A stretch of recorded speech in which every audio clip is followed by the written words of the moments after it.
হরে কৃষ্ণ। শ্রী ভক্তবৃন্দে শ্রী চরণতল অনন্ত কোটি প্রণাম জানি শুরু করি আজকের আলোচনা বিষয়। আজকের আলোচনা বিষয় আমার মহাভারত কাব্যগ্রন্থটি কিভাবে রচিত হলো, কে রচনা করলেন, কিভাবে রচনা করলেন, কতগুলো শ্লোক রয়েছে এবং তা কিভাবে বিস্তার লাভ করলো, এই বিষয় নিয়েই, প্রতিপাদ্য বিষয় নিয়েই আমাদের আজকের প্রতিবেদন। তো প্রথমেই শ্রী ভক্তবৃন্দের কাছে আমার অনুরোধ যে এখানে যে ধরনের শাস্ত্রীয় ব্যাখ্যা করা হয় সমস্তটাই কিন্তু শাস্ত্রীয়, এখানে আন কথার কোনো গল্প নেই। তাই আপনারা অবশ্যই এই চ্যানেলটিকে সাবস্ক্রাইব করুন এবং বেশি বেশি করে লাইক শেয়ার করুন, যাতে আপনার পাশাপাশি আরও ভক্তের কাছে এই চ্যানেলটি পৌঁছে যায় এবং শাস্ত্রীয় কথাগুলো সঠিকভাবে জানতে পারেন।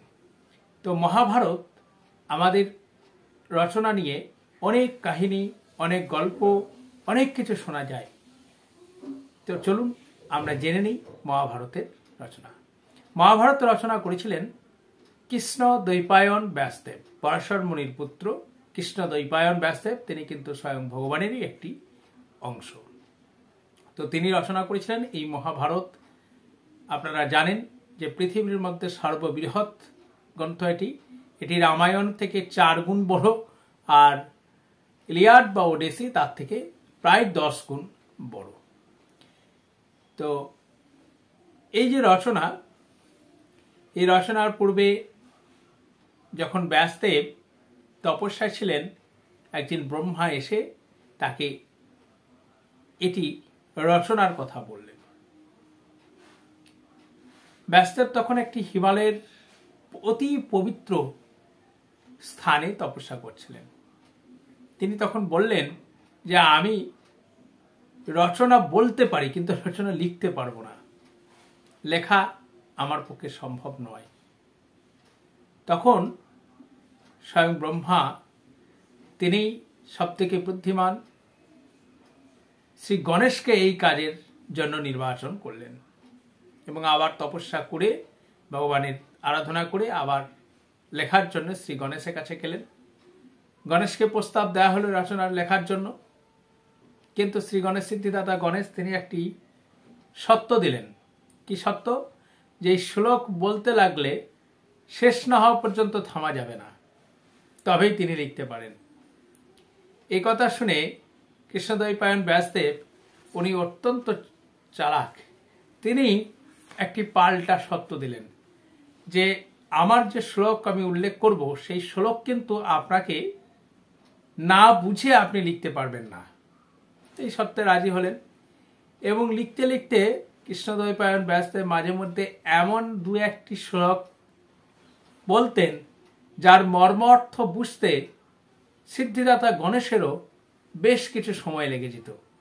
সেই ফাঁকে তিনি পরবর্তী বেশ কিছু শ্লোক কিন্তু চিন্তা ভাবনা করে ফেলতেন কৃষ্ণদ্বৈপায়ন ব্যাসদেব।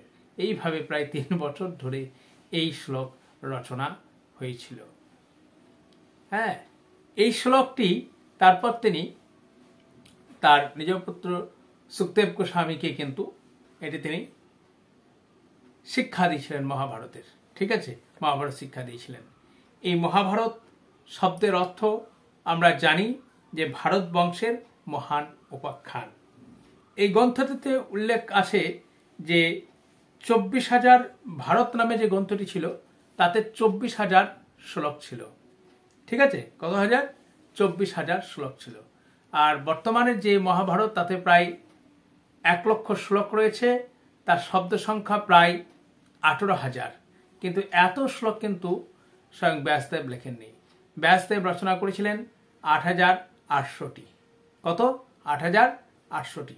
তা পরবর্তীকালে তার এক শিষ্য বৈশম্পায়ন সেই গ্রন্থকে বৃদ্ধি করে 24,000 রচনা করেছিলেন ভারত নামে। এবং পরবর্তীকালে সৌতি তিনি এই গ্রন্থটিকে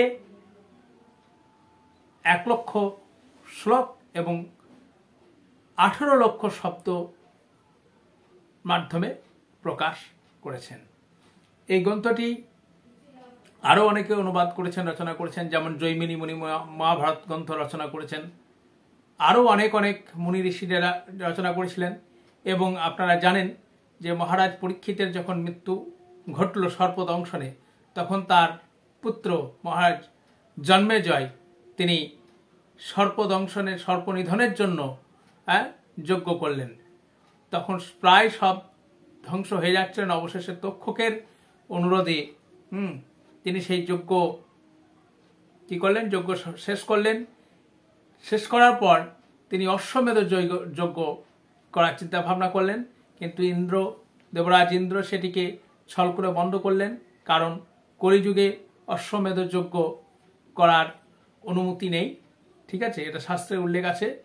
সেই জন্য সেই মহারাজ জন্মেজয়ের তার ব্রহ্মহত্যা বা গোহত্যার সমান পাপ হয়। সেই পাপ থেকে নিস্তারের জন্য তিনি ব্যাসদেবের কাছে ছুটে আসেন এবং ব্যাসদেব তিনি বললেন যে তুমি মহাভারত কথা শ্রবণ করো, তাহলে তোমার এই পাপ থেকে মুক্তি পাবে। তো সেই অনেক যে মুনি ঋষি উপস্থিত ছিলেন, সেই মুনি ঋষি উপস্থিত সামনে এই মহাভারত পাঠ করেছিলেন আমাদের বৈশাম্পায়ন মুনি। সেখানে সুশ্রুত সহ উগ্রশ্রবা, সৌতি এরা সব শ্রবণ করলেন এবং এনারা আরও অনেক গ্রন্থ, জৈমুনি মুনি এরা সব পরবর্তীকালে আবার মহাভারত কিন্তু রচনা করেছিলেন।